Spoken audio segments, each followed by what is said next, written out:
Bon, alors après avoir vu la moyenne, on va voir un deuxième indicateur statistique qui s'entend très très bien avec elle, c'est ce qu'on appelle la variance et l'écart type. Alors c'est un petit peu plus compliqué à comprendre, mais vous allez voir, ça va bien se passer. Imaginez qu'on ait deux classes, qu'on fasse un devoir commun dans deux classes de seconde. On va prendre la seconde A et la seconde B, et on regarde les notes dans chacune de ces deux classes. Alors la seconde A, les notes, ça va être 0, 3, 7, 10, 13, 17 et 20. Et puis dans la seconde B, eh bien les notes, ça va être 7, 8, 9, 10, 11, 12 et 13. Il aurait fait exprès, il n'aurait pas fait mieux. Bon, en arrivant dans ces deux classes, on veut comparer les notes de ces deux classes. Donc qu'est-ce qu'on fait naturellement? Eh bien, on va regarder leur moyenne. Et si on calcule la moyenne de la classe A et la moyenne de la classe B, eh ben, c'est très facile de voir que dans les deux cas, la moyenne, elle vaut 10. En fait, j'ai pris mes valeurs pour qu'elles soient toutes symétriques par rapport à 10. Donc en arrivant dans ces deux classes, et bien sûr, on conclut que les deux classes sont évidemment identiques, à le même profil, les deux ont 10 de moyenne. On sent bien que ça pose un petit problème, on sent bien que mes deux classes ici, elles n'ont pas du tout, mais alors pas du tout le même profil. On pourrait se dire qu'on pourrait calculer la médiane, si vous vous souvenez ce que c'est. La médiane, c'est la note qui partage la série en deux. Dans les deux cas, c'est 10, on ne sera pas plus avancé.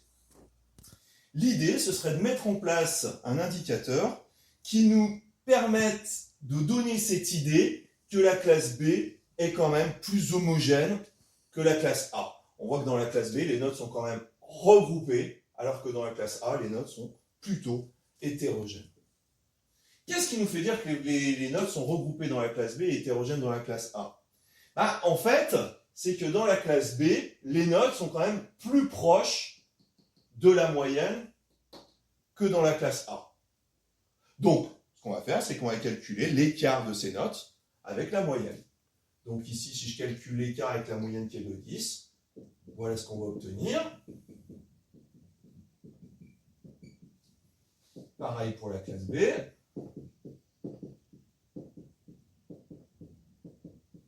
Et donc ça me fait combien? Ça va me faire moins 10, moins 7, moins 3, 0, 3, 7, 10. Et puis là, eh bien, on va obtenir moins 3, moins 2, moins 1, 0, 1, 2 et 3. Si maintenant je fais le total de tous ces écarts à la moyenne, si je fais la somme de toutes ces valeurs, donc la somme des écarts à la moyenne, eh bien, qu'est-ce que j'obtiens? Pour la première classe, j'obtiens 0. Pour la deuxième classe, j'obtiens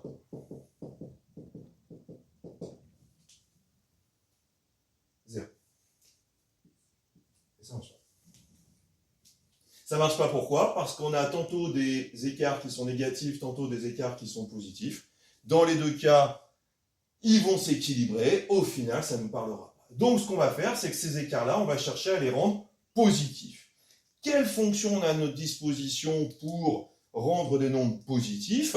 On a déjà rencontré la valeur absolue. On pourrait l'utiliser, mais ce n'est pas celle qu'on va utiliser ici. Une autre fonction très classique que vous connaissez bien qui permet d'obtenir des nombres positifs, c'est la fonction, bien sûr, carré. Donc, ces nombres-là, ce qu'on va faire maintenant, donc ces nombres-là qui correspondent aux écarts avec la moyenne, on va leur prendre leur carré.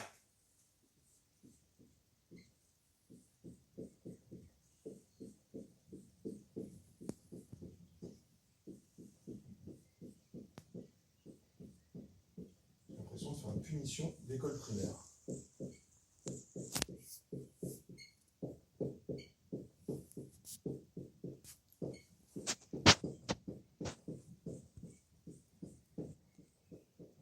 Ouf, on y arrive, ça on n'a plus besoin. Bon, maintenant on va calculer donc ces carrés, on va calculer donc les carrés de ces nombres en bleu qui sont les écarts à la moyenne. Alors allons-y, si je calcule donc les carrés des écarts à la moyenne, et si je veux obtenir quoi? Je veux obtenir 100, 49, 9, 0, 9, 49 et 100. Si je fais le total, ça va faire quoi? Ça va faire 149 plus 9, 158 fois 2, 316. Si je sais encore calculer. On fait le même travail ici. Donc ici, ça va nous faire donc, moins 3 au carré qui vaut 9, moins 2 au carré qui vaut 4, 1, 0, 1, 4, 9. Et si maintenant on fait la somme de ça, eh bien qu'est-ce qu'on obtient comme somme? On obtient 9 plus 1, 10 et 4, 14 fois 2, 28. Et là, on a quelque chose de parlant. On a fabriqué un indicateur qui est plus faible ici qu'ici. Autrement dit, on pourra dire que cette série est plus homogène que celle-là. Il y a quand même une dernière chose qui ne va pas. Imaginons maintenant que mes deux classes, elles n'aient pas le même effectif. Si on se contente simplement de faire des sommes, ça ne va pas marcher. Imaginez par exemple que dans la classe B, des élèves qui ont 7, il y en ait 100. Et des élèves qui ont 13, vous en ayez aussi 100. C'est-à-dire que vous ayez 200, 1, 2, 3, 4, 205 élèves dans la classe. On sent bien que si j'en fais juste la somme, on va obtenir quelque chose d'extrêmement élevé, alors que les notes, globalement, elles ne sont pas forcément plus hétérogènes. Donc pour régler ce problème, eh bien qu'est-ce qu'on va faire? C'est que plutôt que de bêtement calculer la somme de ces nombres-là, on va en faire leur moyenne. C'est-à-dire que cette somme-là, ici, on va la diviser par l'effectif total qui est ici de 7. Donc ça nous fait 316 sur 7, ce qui fait à peu près, je n'ai pas de calculatrice sous la main, je vais prévoir à peu près 4 et des brouettes. Alors que là, ça nous donne 28 sur 7, 40 et des brouettes, à peu près. Et ici, ça fait 4. Cet indicateur-là, donc on a calculé comme étant la moyenne des carrés des écarts à la moyenne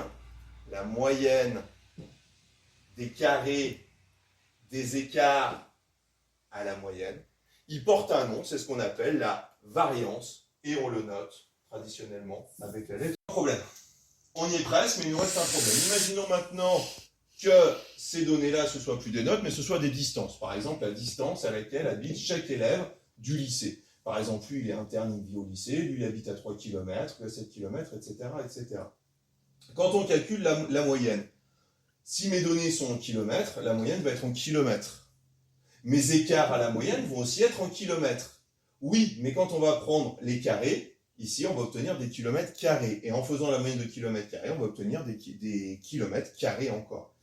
Ce qui n'a pas beaucoup de sens. Je veux dire, quand on y réfléchit, ce 40 ici n'a pas énormément de sens en termes de notes. Quand on a mis des notes entre 0 et 20, à quoi ça peut bien correspondre qu'on ait ici 40?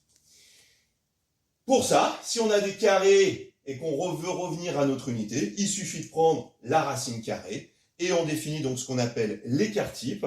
L'écart type, tout simplement, qu'on va noter avec cette lettre-là. Cette lettre-là, elle s'appelle sigma, c'est une lettre grecque, c'est l'équivalent du S minuscule, qui vaut la racine carrée de la variance. Donc ici, je ne sais pas, à peu près 6, 7. Dans ces eaux-là, on va mettre à peu près 6. Et ici, l'écart type qui vaut racine carrée de 4, c'est-à-dire 2. Et là, maintenant, on a bien un indicateur pertinent qui va nous donner l'homogénéité de notre série statistique. Soit notre série statistique est homogène, l'écart type est faible, soit notre série statistique est plus hétérogène, l'écart type est plus important, et l'écart type, il va être dans la même unité que mes données de départ. Si mes données de départ, c'est des notes, mon écart type, c'est des points. Si mes données de départ, c'est des kilomètres, mon écart type, c'est des kilomètres. Pour calculer la variance et l'écart type, c'est pas très compliqué, je vous renvoie à la formule qui est dans le cours. Ça se fait plutôt bien, il suffit de poser ce calcul-là. Voilà.